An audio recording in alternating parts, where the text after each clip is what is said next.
Баршаңызға сәлем, құрметті көрермендер. Бүгін құрамы небәрі 4 заттан ғана тұратын ең оңай салат жасаймыз. Ол үшін қызанақты осылай 3 бұрышты етіп турап аламыз.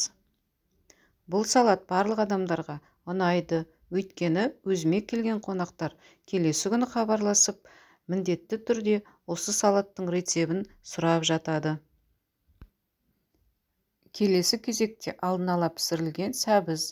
Мұны да осылай ұсақтап тураймыз.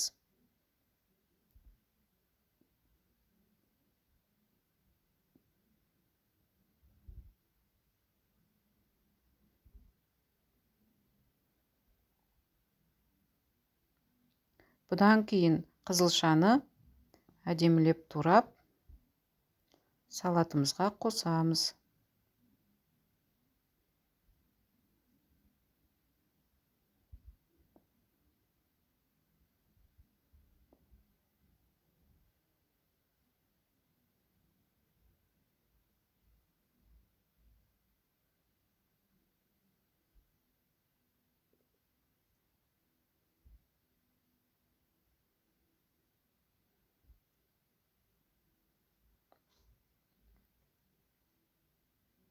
Келесі қосатын затымыз ол жүгері.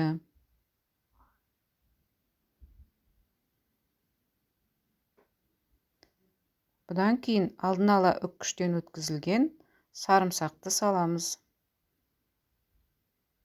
Сарымсақтың бір түйірі жетеді.